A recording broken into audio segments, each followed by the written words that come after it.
저는 현재 직장을 다니는 평범한 30대입니다. 회식 자리에서 첫사랑 얘기가 나와 그 자리에서 말하지 못했던 제 인생 첫 여자친구 얘기를 해볼까 합니다. 저의 학창시절은 정말 너무나 평범했습니다. 소위 일진도 아니었고 따돌림을 당하지도 않는 정말 그저 그런 아이. 20살이 될 때까지 연애 한 번 못 해본 저는 여자친구에 대한 갈망이 너무나 컸습니다. 그래서 소개팅이란 소개팅은 다 나가고 심지어 친구의 대학교 미팅까지 깍두기로 나갔었습니다. 하지만 운이 나빴던 걸까요? 솔직히 전 앞서 말했지만 평범합니다. 못생기지도 잘생기지도 않고 키도 평균 그리고 말빨도 괜찮아요.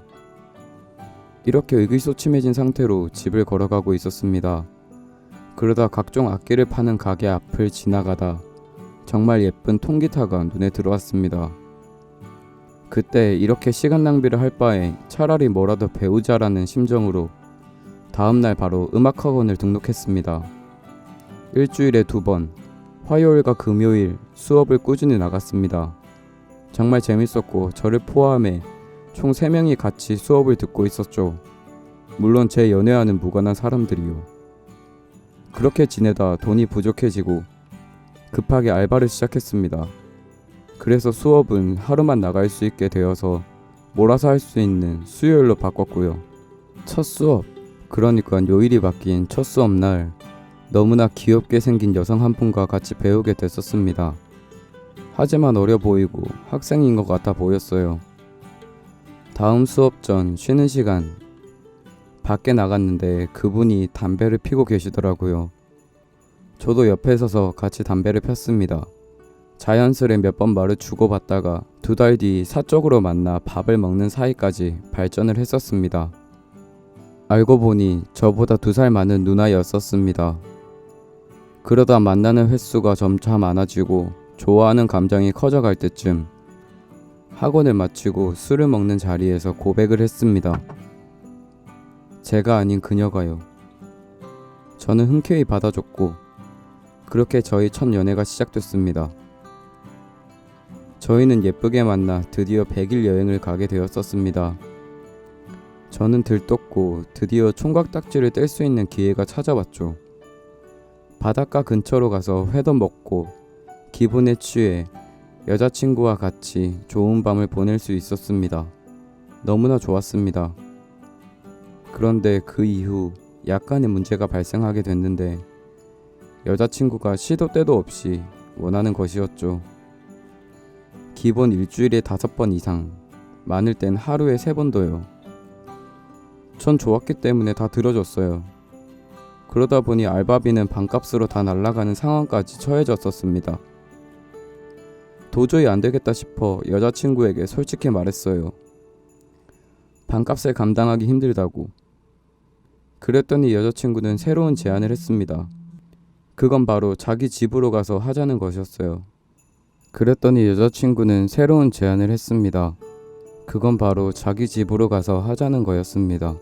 당시에 저는 돈이 안 나갈 생각에 무턱대고 좋다고 했어요. 평일 저녁은 물론 쉬는 주말엔 하루 종일 집에 붙어 있었습니다. 막차 시간까지도요. 그것도 언니와 둘이 사는 집에. 그러다 어느 날 여자친구와 하나가 되어가는 도중 거실에서 바닥에 무언가 떨어지는 듯한 둔탁한 소리가 들렸었습니다. 언니가 올 시간을 계산해서 움직였기 때문에 이런 경우는 처음이었어요. 급하게 옷을 입고 가라앉힌 후 그녀와 마주했습니다. 역시 여자친구의 언니였고 다행히 모르는 눈치였습니다. 그렇게 이 사건이 잊혀져 갈 때쯤 여자친구는 부모님이 운영하시는 호프집에서 알바를 하게 됐고 저는 조금의 자유를 얻게 됐죠. 주말 저녁은 저만의 시간이 되어서 또 다른 의미로 좋았습니다. 그런데 주말 알바 1명 더 들어왔다며 일요일은 일찍 마치게 됐다고 했습니다. 그래서 일요일은 데이트를 하고 자신의 집에서 기다렸다 또 한 번 더 보고 나서 막차 타고 가라는 거였어요. 어쩔 수 있나요? 그렇게 했죠. 그녀, 그러니까 여자친구의 언니와 단둘이 있는 시간이 생기게 되었습니다. 그렇게 또 시간은 흘러 그녀와 더 가까워지게 되었습니다. 무더운 여름, 열대야가 찾아온 어느 날, 저는 일요일 저녁 여자친구의 집에 혼자 있었습니다. 그녀가 아직 집으로 돌아오지 않고 있었던 거죠. 그때 핸드폰 벨소리가 울렸습니다. 그녀였습니다. 집 앞인데 술을 너무 많이 마셔서 못 걸어 올라오겠다고 데리러 와달라 했었습니다. 그래서 1층부터 그녀를 부축해 올라오는 중에 자꾸 그녀의 그곳이 제 손끝에서 느껴졌었습니다. 안 되겠다 싶어 업고 올라오는데 이번엔 제 등 뒤에서 느껴지고 있었어요. 심장은 미친 듯이 뛰었고 나도 모르게 흥분해가고 있었습니다.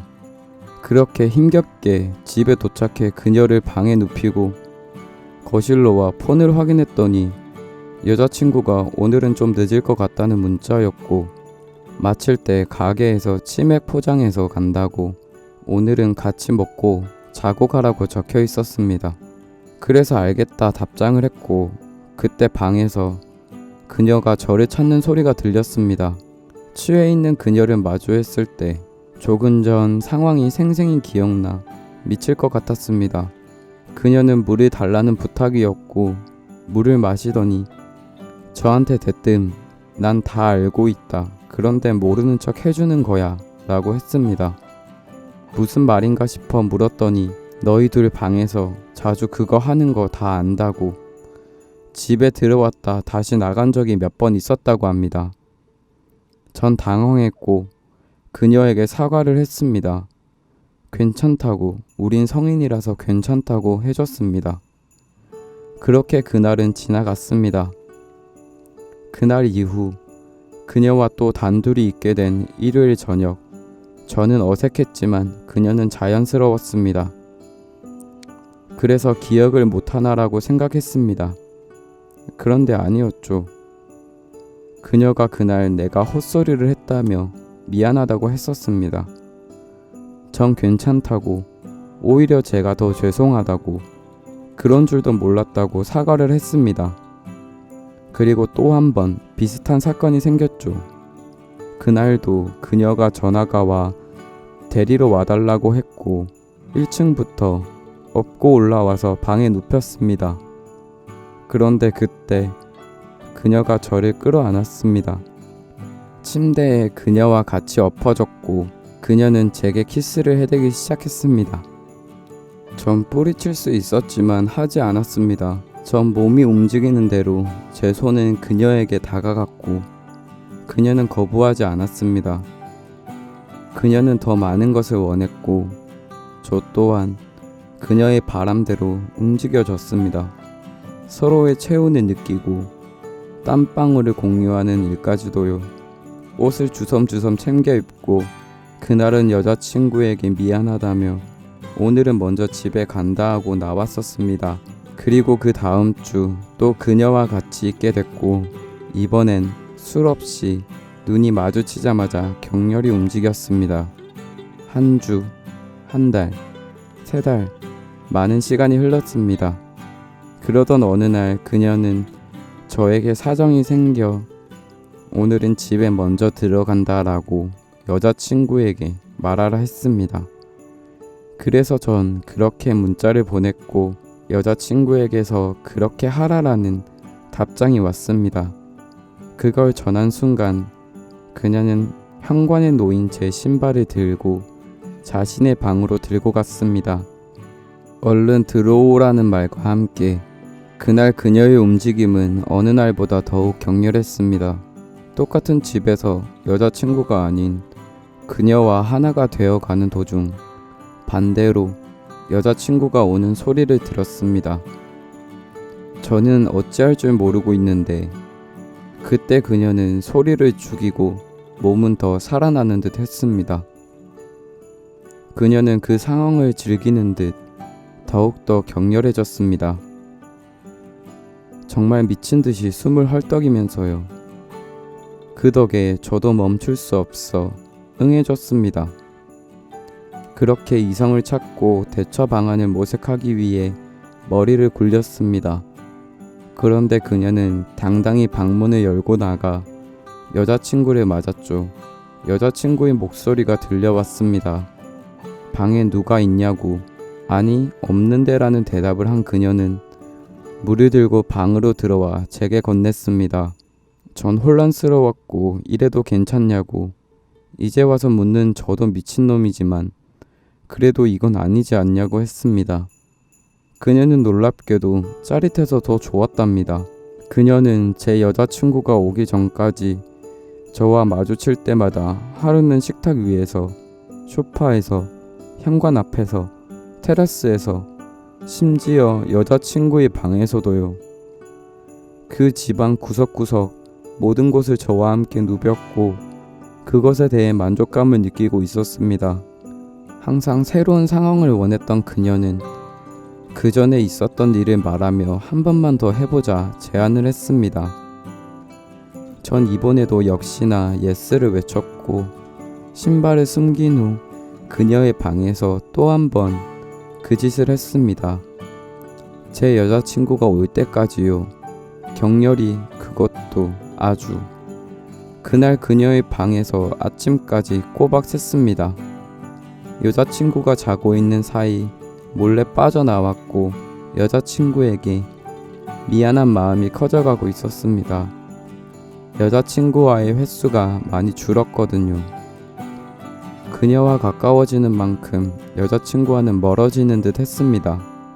싸움이 잦아졌고 만남의 횟수는 줄어갔습니다. 그렇게 그녀와도 일요일엔 만나지 못하게 됐습니다. 한 달이라는 냉정 기간을 가진 후 우린 헤어졌고 그동안 그녀에게서도 연락이 오지 않았습니다. 여자친구와 헤어지고 혹여나 그녀에게서 연락이 올까 기다려보기도 했지만 그렇지 않았죠. 저도 쓰레기였던 걸 알고 있습니다. 그래서 이 이야기를 그 누구에게도 못했습니다. 이렇게 글로나마 썰을 풀 수 있어서 말하지 못한 이야기라 그런지 속이 후련합니다. 모두 건강 챙기세요.